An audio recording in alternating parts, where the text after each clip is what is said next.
Zola Blue never imagined her grandmother's ancient hair recipes would lead to betrayal, heartbreak, and healing.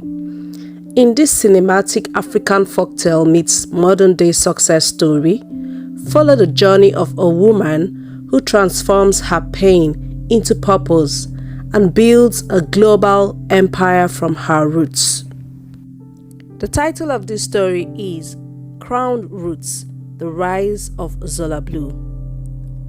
Zola Blue hadn't planned to end up barefoot in her tiny kitchen, mixing coconut oil with raw shea butter, tears sliding down her cheeks. Just 2 weeks ago, she was corporate, buttoned up, commuting, sipping lukewarm coffee in meetings where no one said her name right. But layoffs were the storm that sent her tumbling back to herself.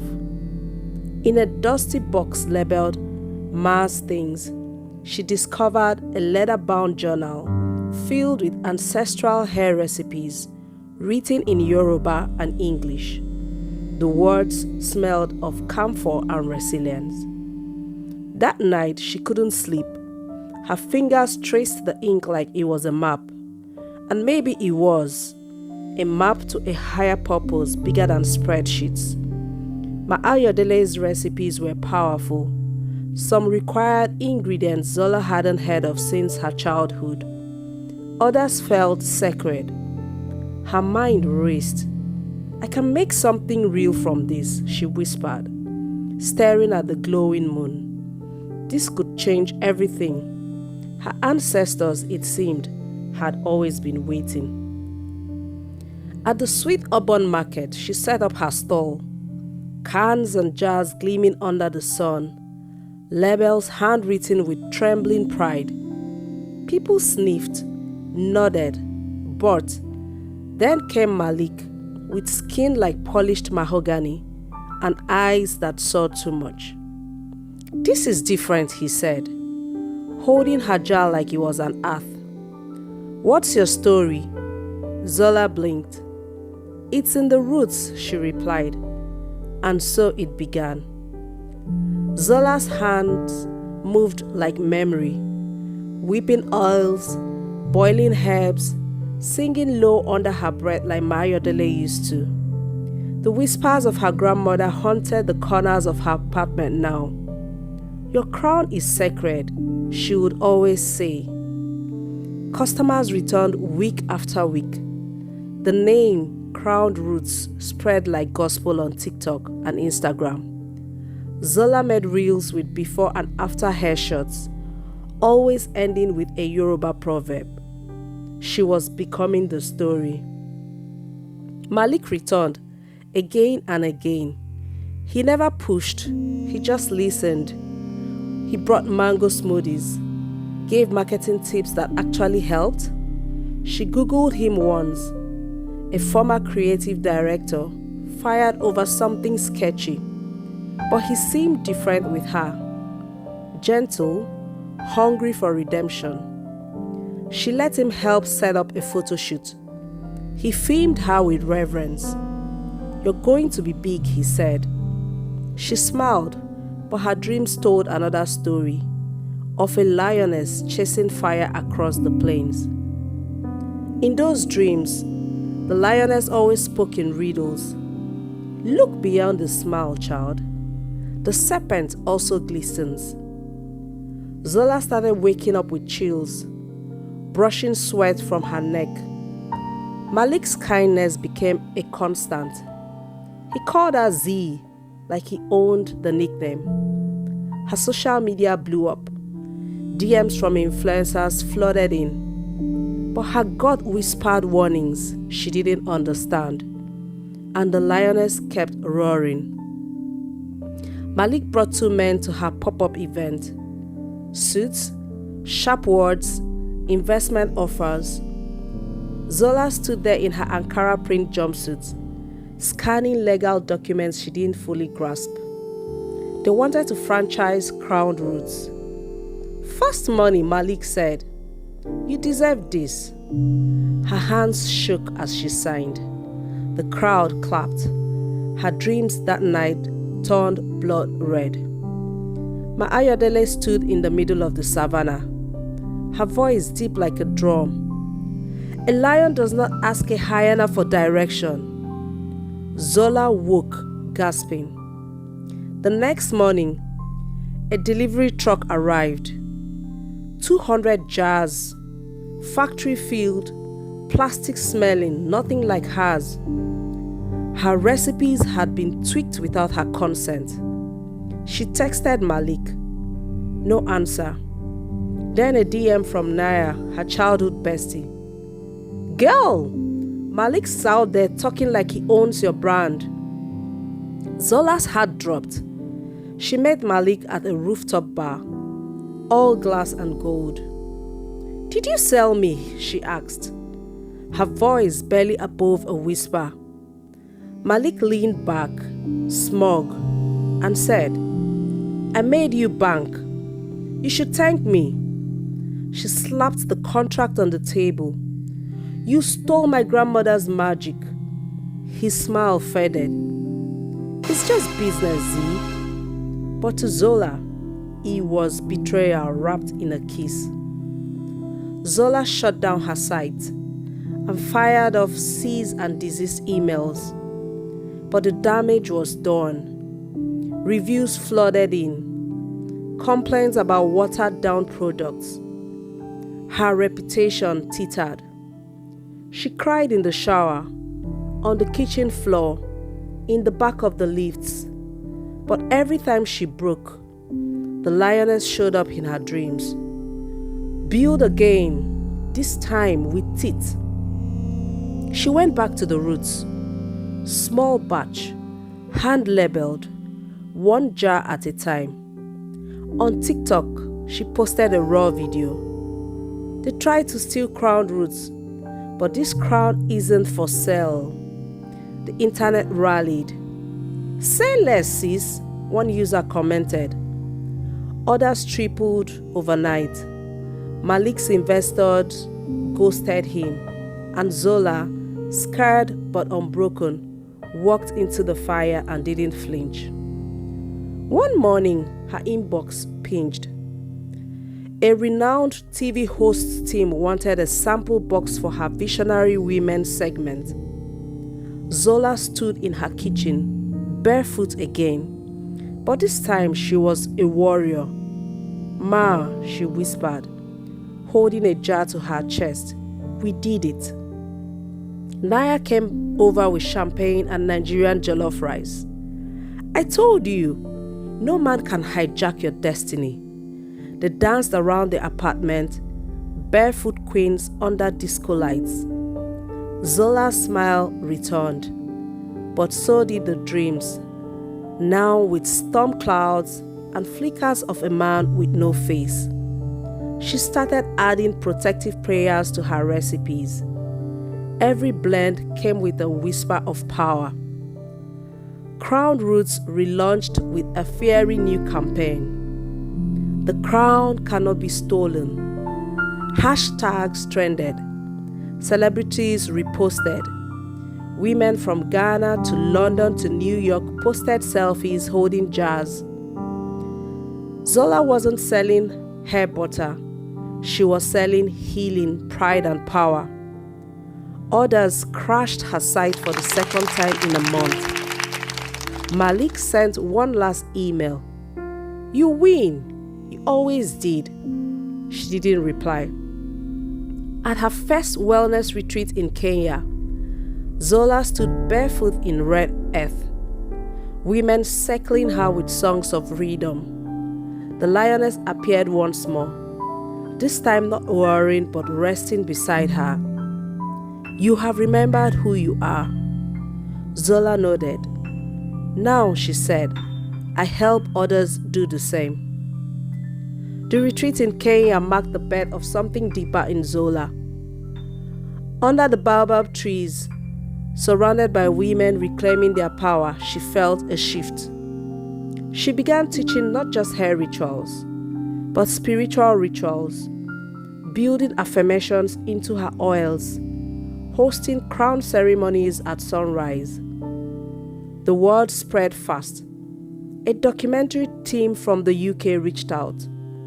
"We want to tell the story of crowned roots," they said. Zola hesitated, then agreed that the world needed this. Back in Atlanta, her inbox overflowed.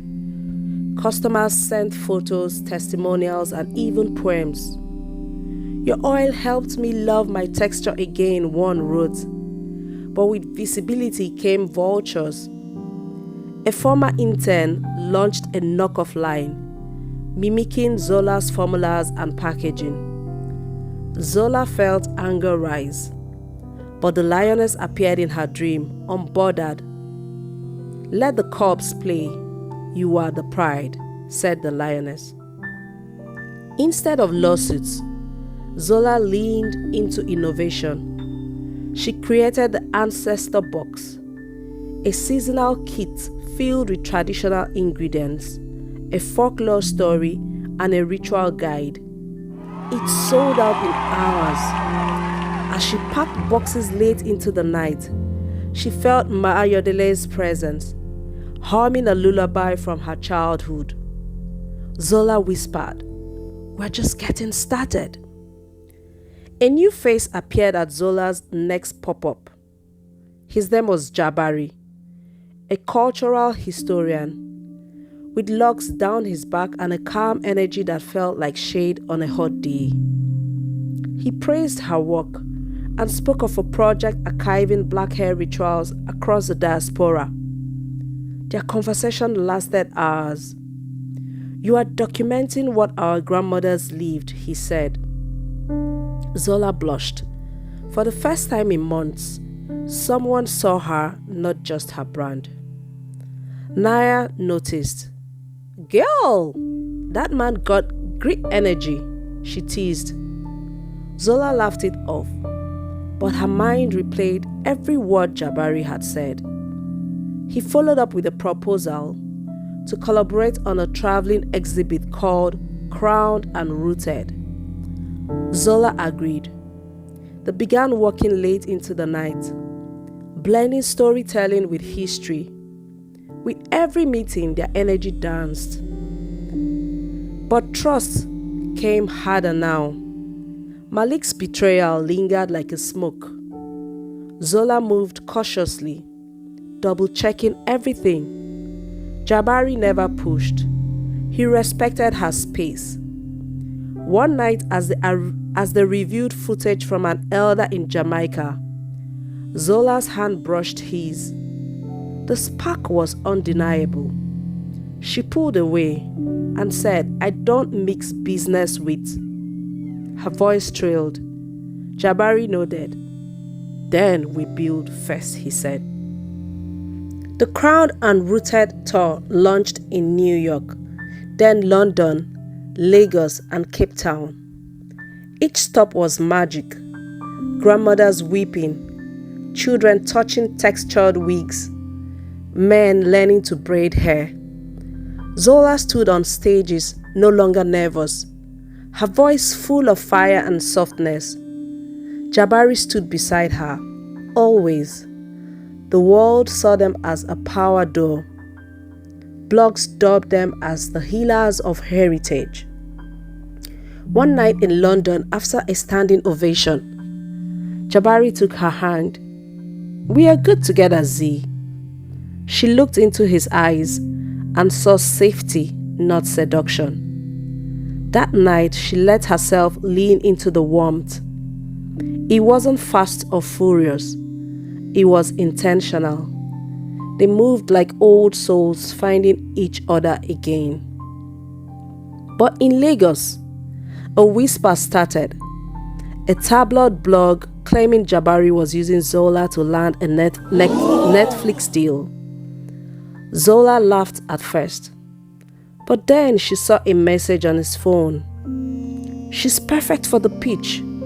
Play it right." Her heart cracked.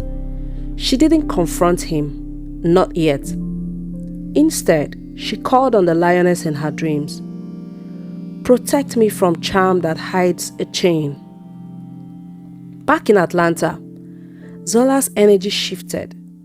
She threw herself into product development, launching a kids line called Lil Roots, inspired by her niece. The packaging featured African folklore characters and affirmations like, "My coils are my crown." The sales bloomed, but her silence towards Jabari grew louder. Jabari noticed. "You've been distant," he said to Zola. Zola shrugged and answered, "Just busy." But her eyes said more. He reached for her hand. "Z, talk to me." She hesitated, then showed him the message. Jabari froze. "It's not what it looks like." That was from months ago, before we even... Zola pulled her hand back. "Before you loved me?" He had no answer. She didn't yell. She didn't cry. She just walked away. That night, she slept without dreams.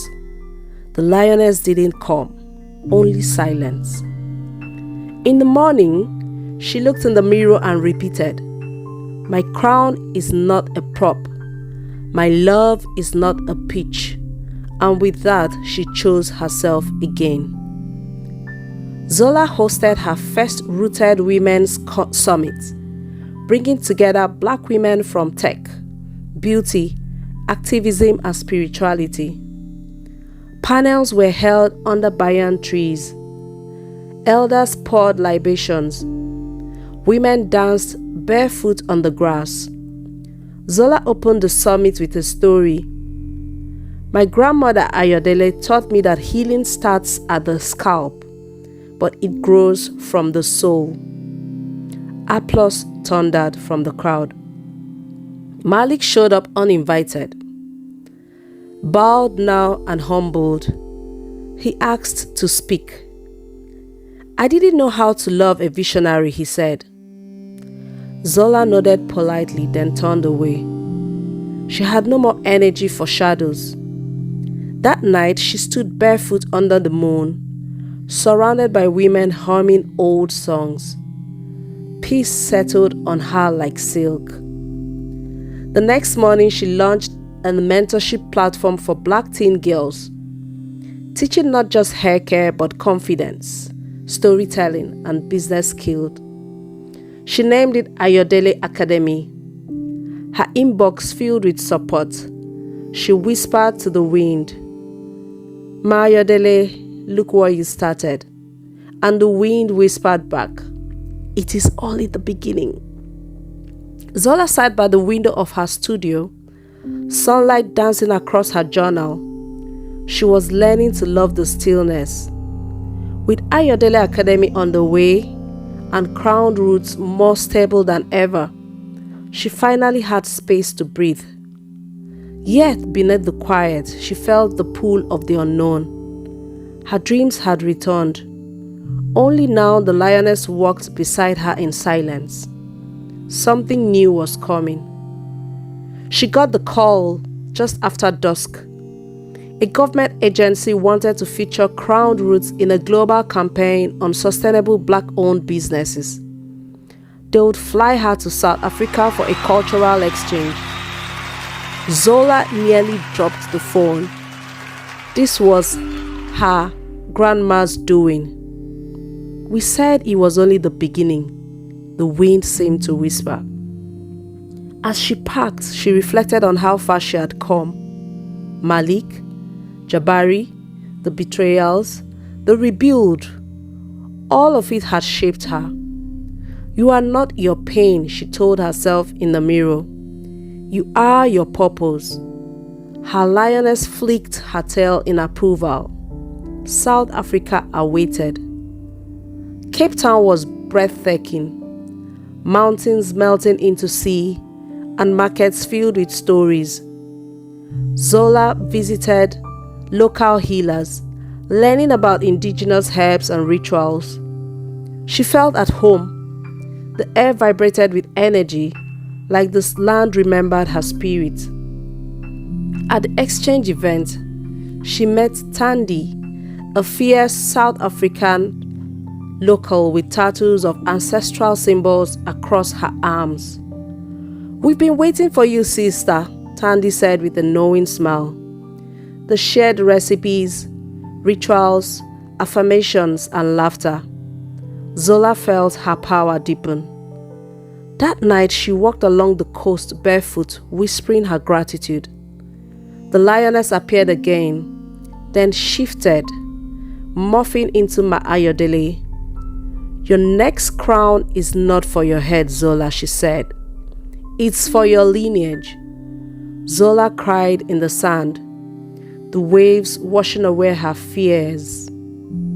Returning to Atlanta was surreal. Zola brought with her a new collection of African botanicals and a vision. A crowned roots apothecary, a healing house rooted in ancestral knowledge.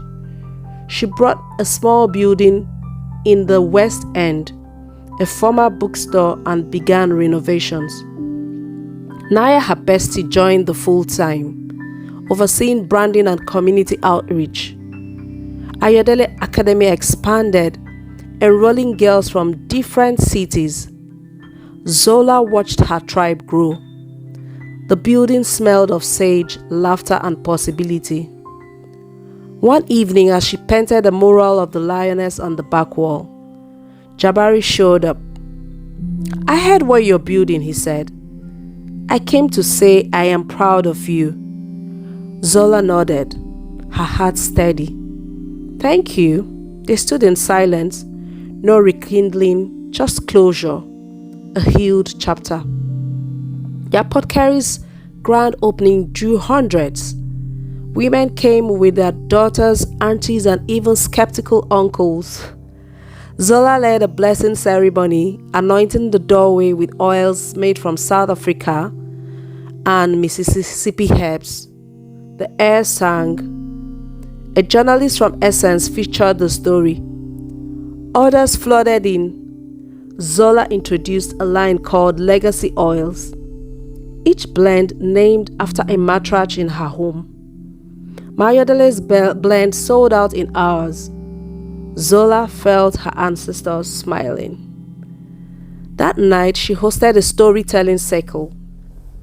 Women shared their hair journeys, their healing, their heartbreaks. One woman said, "I didn't just find products here, I found myself." Zola closed her eyes. "Mission, magic, and memory," she whispered. That was her business model now. The success brought peace, but also pressure. Investors circled again, this time promising big money to scale globally. Zola hesitated. "Scale without soul is just selling," she told Naya. But the temptation was real, and she needed to think. She turned to her roots again, this time through fasting, praying, and dream journaling. In one vision, she stood at a crossroad with two paths, one paved in gold, the other in soil. She chose the soil. When she awoke, her decision was clear. She declined the offers and instead launched a crowned collective, a cooperative of Black women artisans creating healing products. Profit sharing, storytelling, and sisterhood were at its core. Zola had chosen legacy over luxury, and her people chose her right back. The collective grew faster than expected. From a few women in Atlanta, it spread to Accra, New York, Kingston, London, and Brixton. Zola traveled, mentored, and curated. Every member brought ancestral magic into their creations. It was more than business. It was rebirth. But every light attracts moth. A popular YouTuber accused Zola of exploiting African spirituality for profit. The post went viral. Zola's DM filled with hate and heartbreak. She felt betrayed by a community she had poured herself into. Instead of reacting, she responded. She hosted a live stream titled, not for sale, where she addressed the controversy with grace and honesty. The lioness returned in her dreams, not roaring but watching Zola. Zola understood. Her integrity was her roar now. Months passed. The storm calmed. The YouTuber apologized publicly. Zola forgave but never forgot. She focused on the work, on the women, on the whispers of spirit that guided her. Trust, once broken, became her boundary. At a collective retreat in Ghana, Zola met Ayo, a quiet sculptor who created altars from discarded wood for Christian organizations and non-Christian organizations. His energy was gentle and grounding. They talked about grief and growth under the baobab tree. Ayo didn't flirt, he listened. Back home, they kept talking. Zoom calls turned to visits, visits to shared silence. Zola wasn't rushing. She had learned, but she also knew something rare when it rooted. This time, her lioness poured. Crowned Roots celebrated its 5th year anniversary with a gala called The Gathering. Women from all over flew in, wearing crowns of kente, ashoike, lace and locks. Zola took the stage, trembling with emotions. "We are our ancestors' wildest prayers," she said. The room erupted. Ayo surprised her with a sculpture of Ma Ayodele carved from driftwood, her eyes made of obsidian. Zola wept. "You honored her," she whispered. He took her hand and said, "She walks with you." That night, they danced under fairy lights, barefoot on grass. There were no speeches, no promises, just presence. Zola knew love rooted in peace was the kind she would protect, and this love felt like home. A year later, Zola stood at the United Nations, delivering a speech on cultural entrepreneurship and healing through heritage. Her voice didn't shake. She spoke for every girl who'd been told her texture was too much, for every woman who hid her magic. She ended with a Yoruba blessing. The room stood and applauded. She walked off the stage and called Nair first. "We did it," she said. "We're not just in markets now. We are in the motherboards of power." When she got home, there were flowers from Ayo. No card, just a ribbon made of palm leaves. Zola smiled. "Yes," she said to herself, "we're planting forests now." Zola visited Ma Ayodele's grave, the final stop of a long, beautiful journey. She lit a candle and laid down the first bottle of legacy oil ever made. "Your crown made mine possible," she whispered. The wind carried her words. She wasn't famous, not really. She was something deeper, something remembered.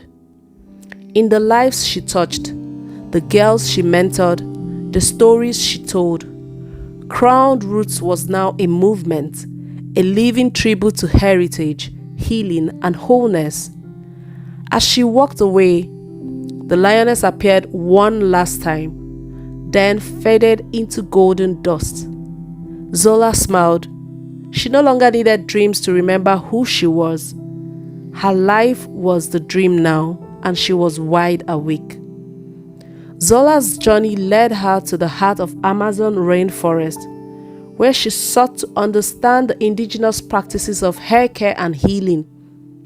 Immersed in vibrant culture, she discovered plants and rituals unknown to her before.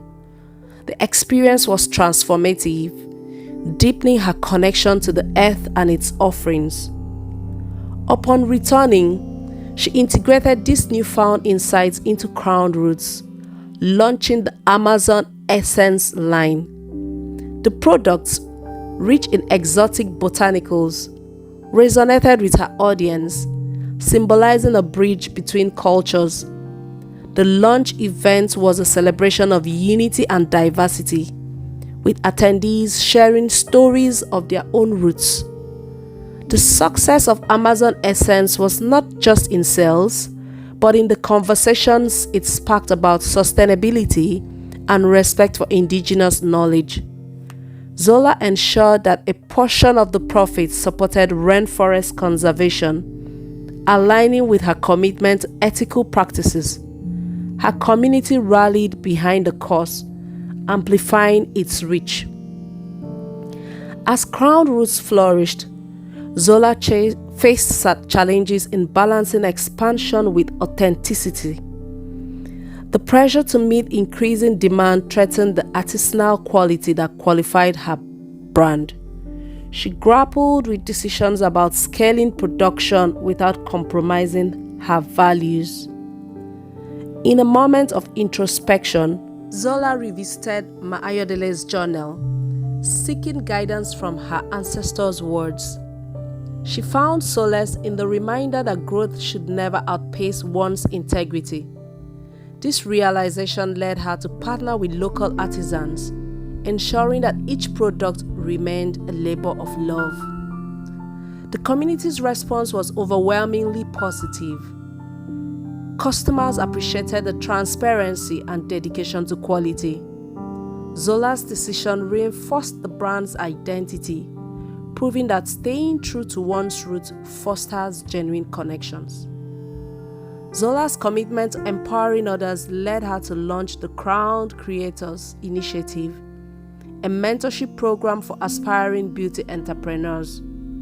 She opened the doors to her apothecary to workshops and training sessions, sharing her knowledge and resources. The program attracted a diverse group of participants, each bringing unique perspectives and ideas. Together, they explored product development, branding, and the importance of storytelling. Zola emphasized that their personal narratives were powerful tools for connection. The inaugural cohort success stories were inspiring. Many launched their own lines, contributing to a vibrant ecosystem of Black-owned beauty brands. Zola's vision of a community uplifted through shared knowledge was coming to fruition. The digital landscape presented new opportunities for crowned roots. Zola embraced technology by introducing virtual consultations, allowing customers worldwide to receive personalized haircare advice. This innovation made her expertise accessible beyond geographical boundaries. The virtual platform also hosted live events where Zola engaged with her audience in real time. These sessions fostered a sense of community, with participants sharing their experiences and tips. The digital space became an extension of the apothecary, nurturing connections and trust. Embracing technology did not dilute the brand's authenticity. Instead, it showcased Zola's adaptability and commitment to meeting her community needs. The fusion of tradition and innovation strengthened Crowned Roots' presence in the modern world. Zola's storytelling prowess caught the attention of a publishing house, leading to a book deal. She authored Crowned, Embracing Heritage Through Hair, a book intertwining her personal journey with cultural insights. The book delved into the significance of hair in the Black community and its ties to identity. The release garnered critical acclaim, resonating with readers globally. Book tours and speaking engagements followed, where Zola connected with audiences on a deeper level. Her narrative sparked dialogues about self-acceptance and the celebration of heritage. The book's impact extended beyond the literary world. It inspired readers to embark on their own journeys of self-discovery, embracing their roots with pride. Zola's words became a catalyst for empowerment and unity. Crowned Roots' influence reached the fashion industry, leading to collaborations with designers for runway shows. Zola created hair aesthetics that complemented cultural themes, showcasing the beauty of natural textures. These collaborations highlighted the elegance of black hair. The runway presentations were met with enthusiasm, challenging traditional beauty standards. Models adorned with crowned roots creations exuded confidence, inspiring audiences to embrace authenticity. The fusion of fashion and heritage created a powerful statement. Zola's involvement in fashion extended the brand's reach, attracting a broader audience. The collaborations demonstrated that beauty and culture are intertwined, and celebrating one's roots is always in vogue. Global recognition of crowned roots led to invitations from educational institutions. Zola became a guest lecturer at universities, sharing her expertise on entrepreneurship, cultural preservation, and ethical business practices. Her lectures inspired students to pursue their passions with integrity. In the academic sphere, Zola emphasized the importance of a community-centric business models. She advocated for enterprises that uplift and empower, challenging the notion that profit must come at the expense of values. Her insights resonated with a generation eager to make meaningful impacts. The educational engagement solidified Zola's role as a thought leader. She bridged the gap between academia and real-world application, demonstrating that success is multi-dimensional and deeply connected to one's principles. Zola's philanthropic efforts expanded with the establishment of the Roots Revival Fund, dedicated to supporting cultural preservation projects. The fund provided grants to initiatives focused on documenting and celebrating Black heritage, ensuring that traditions are passed to future generations. The projects funded ranged from oral history recordings to art installations, each contributing to a rich tapestry of cultural expression. Zola's vision of honoring the past while inspiring the future was realized through these endeavors. The Roots Revival Fund became a beacon for those passionate about heritage.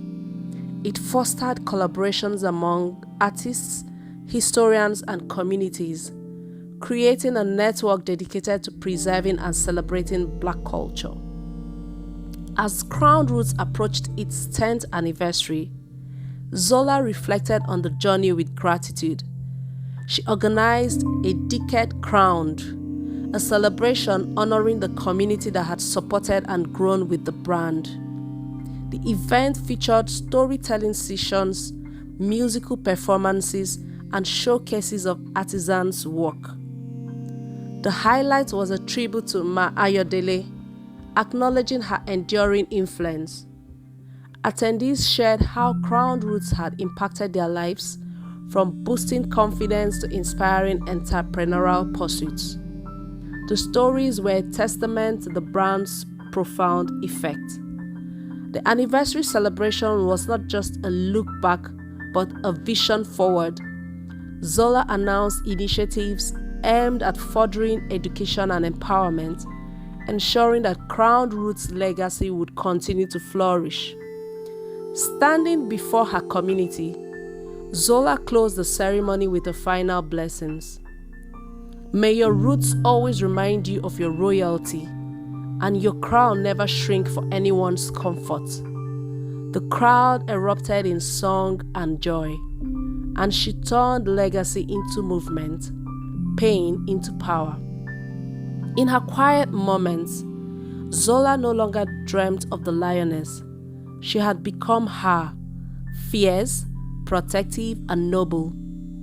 Every product, every story, every girl who whispered, "I am enough," was a living testament to what Zola had built.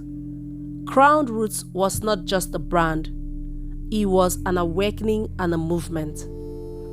As the sun set on the anniversary night, Zola sat beneath the baobab tree with Ayo and Naya, laughing and dreaming about the future. Her journey had been forged in fire, but it had now bloomed in freedom. Her crown was never just on her head. It was in her hands, her heart, and her heritage. Thank you all so much for joining me on this journey through Crowned Roots, the rise of Zola Blue. I hope you enjoyed the tale and its rich lessons. Until next time, may the stories continue to weave their magic in your hearts. Thank you.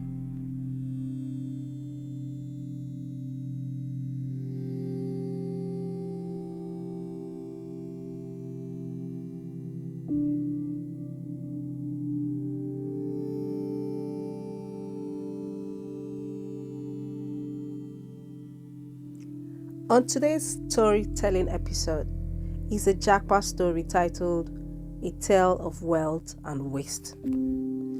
Victor and Sam had always shared the same vision: to leave Nigeria, build a career abroad, and secure a better future. From their teenage years, they had spoken of studying in Europe, dreaming of financial independence and a life of comfort. Their dreams became a reality when the both received scholarships to study in the UK. It was a moment of triumph, a sign that they were on the right path. As they boarded the plane, they were filled with excitement and determination, ready to take on the world. Arriving in London was thrilling, but they quickly realized that life as an international student was not easy. Rent, tuition, and living expenses added up quickly, and they had to take on part-time jobs to stay afloat. Sam and Victor worked in restaurants, retail stores, and as delivery drivers, balancing long hours with demanding coursework. Despite the hardships, they remained focused, knowing that their hard work would eventually pay off. However, it wasn't long before their financial habits began to diverge. Sam was disciplined, keeping track of his expenses and ensuring that he saved a portion of everyday paycheck. He researched investment opportunities, read books on financial management, and planned for the long term. He believed that money was a tool that, if managed wisely, could provide security and freedom. Victor, on the other hand, had a different philosophy. To him, life was meant to be enjoyed, and money was there to facilitate this enjoyment. You live only once, he would say, brushing off Sam's warnings about saving and investing. He spent his earnings on the latest fashion, nights out with friends, and spontaneous trips across Europe. He believed there would always be more money to make, so why worry? After graduation, both friends secured well-paying jobs, marking the beginning of their professional careers. With their increased incomes, they now had the ability to build wealth and secure their futures. Sam continued with his disciplined financial approach. He maintained a modest lifestyle, ensuring that he saved and invested a portion of his earnings. He purchased a plot of land in Nigeria, seeing it as an asset that would appreciate over time. He also started investing in stocks, making small but consistent contributions. Victor, on the other hand, saw his first big paycheck as a license to upgrade his life. He moved into a high-end apartment in central London, bought a new car, and started shopping for designer brands. He enjoyed fine dining, lavish vacations, and socializing with people who shared his taste for luxury. He convinced himself that saving could wait. There was plenty of time for that in the future. As the years went by, Sam's financial stability grew. His investments began to compound, and he started exploring business opportunities. He had built a strong financial foundation allowing him to take calculated risks. He diversified his investments, acquiring more real estate and expanding his portfolio. Victor, however, remained trapped in a cycle of spending. He received salary increases over the years, but his expenses always rose to match his income. He upgraded his apartment, bought more expensive cars, and continued to indulge in an extravagant lifestyle. Despite earning a six-figure salary, he had little to no savings. He believed that as long as he was making money, he would always be fine. Then came the first financial wake-up call. A recession hit, and many companies began downsizing. Sam had anticipated economic downturns and had a financial safety net in place. Even if he lost his job, his investments and passive income streams would sustain him. Victor, however, was unprepared. His company announced layoffs, and he was one of the first employers to let go. Suddenly, his steady income was gone, and with it, his entire lifestyle. Without savings to fall back on, he struggled to keep up with his high rent and luxury expenses. The reality of his financial decisions hit him hard. He had earned so much over the years, but had nothing to show for it. Desperate, Victor tried to borrow money from friends, but they were hesitant. He had always been generous in the past, but now they questioned whether he could pay them back. The friends he used to party with slowly distanced themselves, and for the first time, he truly felt alone. Meanwhile, Sam's financial discipline had allowed him to thrive even in uncertain times. His business ventures were growing, and his investments continued to appreciate. He had achieved financial independence, meaning he could live comfortably without relying on a paycheck.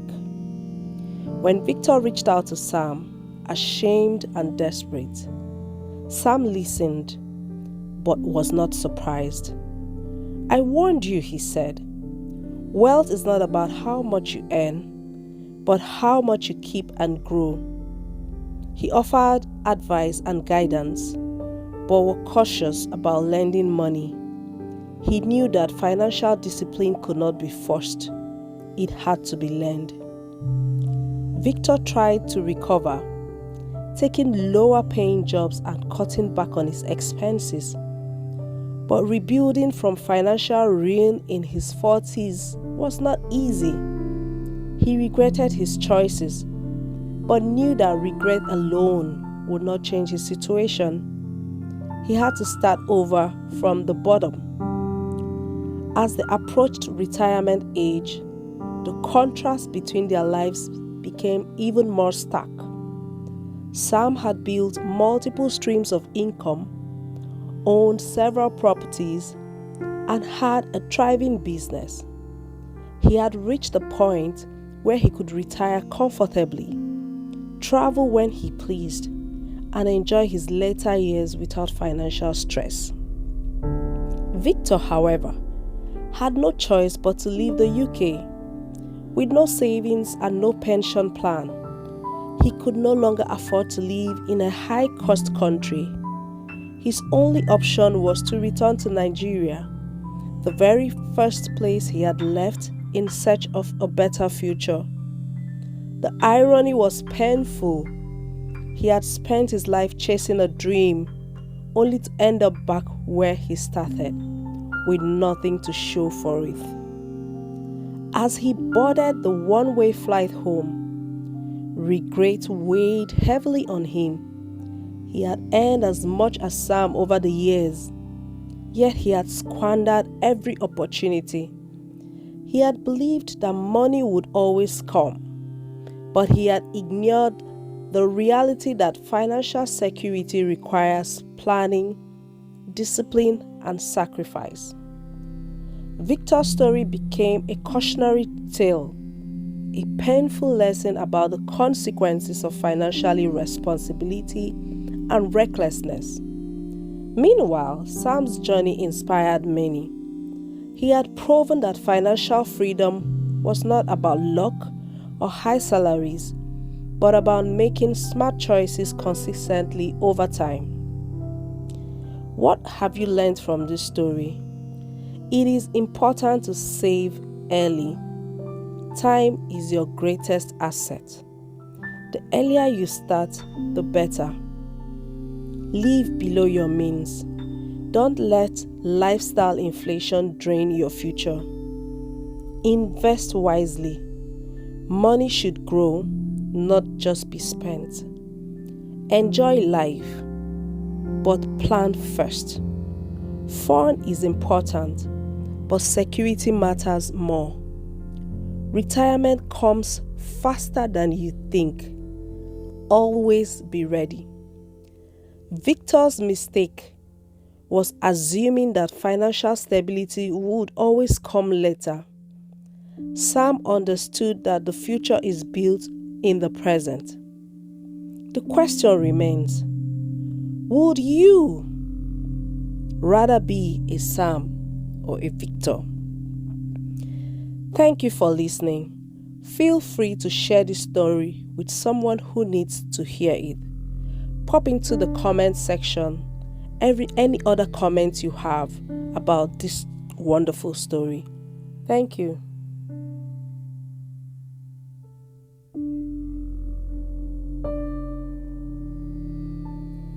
Hello everyone, welcome back to my channel.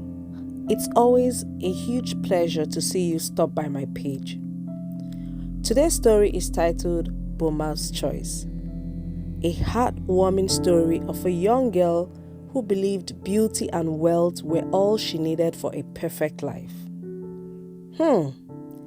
Did this actually work for her? Sit back, relax and watch till the end to find out. Boma stared at her university admission letter with a deep sigh. She had never wanted to go to the university, but her family insisted. Her mother, a school teacher, had always told her that education was the key to a good life, while her father, a retired civil servant, saw a degree as the ultimate security. But Boma didn't care about degrees or security. She wanted wealth, and she wanted it very fast. Despite her reluctance, she trudged 4 years at the university, barely passing her courses. She had no interest in learning, only in making it to the finish line. And when she did, her final result was nothing to be proud of, a 3rd class. But Boma didn't mind. She never planned to use her certificate anyway. Her plan was simple: find a rich man, get married, and live a luxurious life without the burden of work or struggle. She was beautiful, confident, and believed that her looks alone were enough to secure a life of comfort. Tekena had been in love with Boma since their university days. Unlike her, he was determined, hardworking, and ambitious. He graduated 2 years before her and immediately started working towards his dream. His first job barely paid enough to cover his bills, but he had a vision, one that required patience and persistence. He approached Boma many times, trying to win her heart, but she turned him down repeatedly. "You are a good guy, Tekena, but I can't date a struggling man," she told him one evening. "Love doesn't pay bills." Tekena was hot, but not surprised. He knew Boma had always been drawn to wealth, and he couldn't offer her that yet, so he let her go, focusing instead on building himself.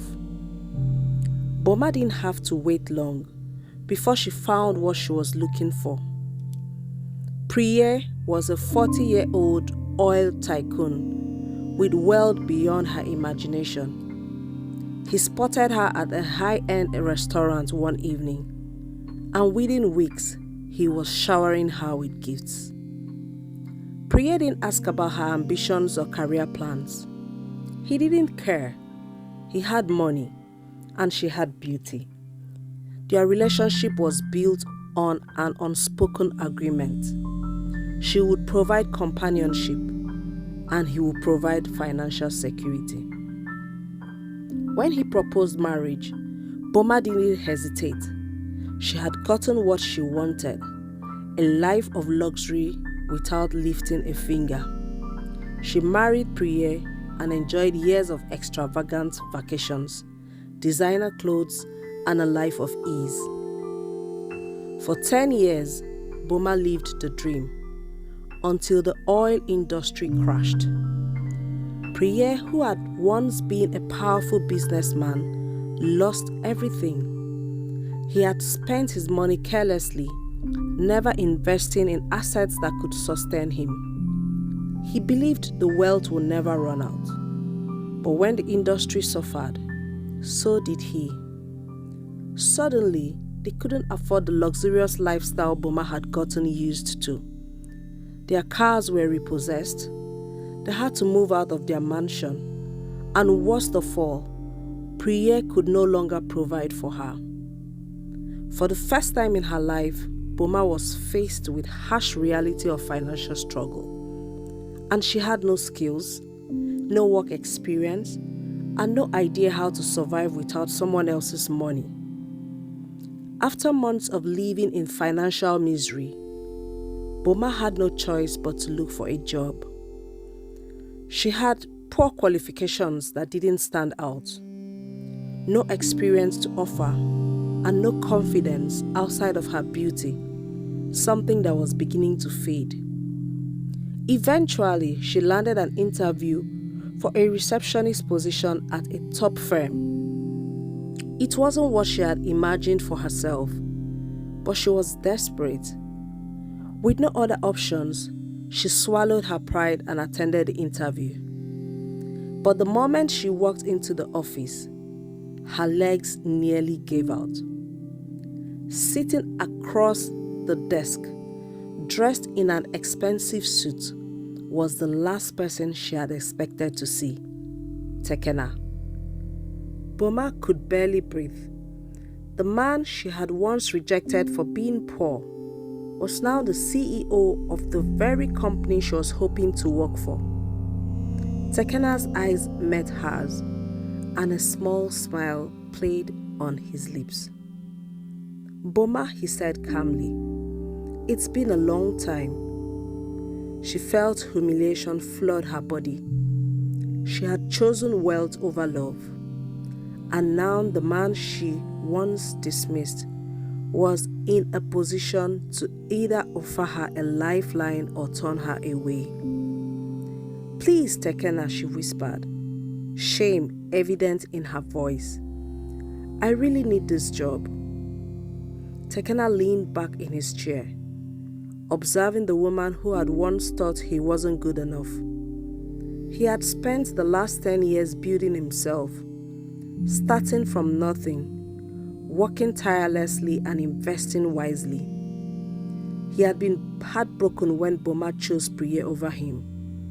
But instead of wallowing in self-pity, he used it as a fuel to push forward. Now he owned one of the fastest growing consulting firms in the country. After a moment of silence, he spoke. "Boma, do you remember when you told me love doesn't pay bills?" She nodded, ashamed. "Well, neither does beauty," he continued, "but hard work does." Instead of turning her away, Tekena offered Boma the job. But it wasn't an act of revenge. It was a lesson. He wanted her to understand that wealth built on nothing never lasts, but success earned through hard work is enduring. Boma worked as a receptionist, struggling to adjust to a life without luxury. But over time, she began to change. She watched how Tekena ran his business, how he made smart investments, and how he built something from the ground up. For the first time, she realized what she had missed: real success, not just borrowed wealth. Determined to change her life, Boma started learning. She took online courses, read books, and slowly worked her way up in the company. Tekena, seeing her transformation, mentored her. It took years, but Boma finally built something for herself. She opened her own consulting agency, helping young entrepreneurs avoid the mistakes she and Preye had made. She was no longer just somebody's wife. She was a woman who had created her own wealth. One evening, Boma and Tekena sat together after a business conference. "You know," she said, smiling, "if I had chosen you back then, I would have saved myself a lot of pain." Tekena chuckled. "Maybe, but then you wouldn't have learned the value of true wealth." Boma nodded. Life had given her a second chance and she had taken it. What lessons did you take from this story? For me, it's good to build your own wealth. Never depend solely on someone else for financial security. Hard work pays off. Beauty and charm can open doors, but only skills and determination will keep them open. Invest wisely. Money that isn't invested will eventually disappear. Never look down on potential. The person struggling today might be the success story of tomorrow. Redemption is always possible. No matter your past mistakes, it's never too late to start over. Boma had learned her lesson the hard way, but in the end, she found something even greater than wealth. She found purpose. What other lessons did you take from this story? Kindly put them onto the comment section. Thank you.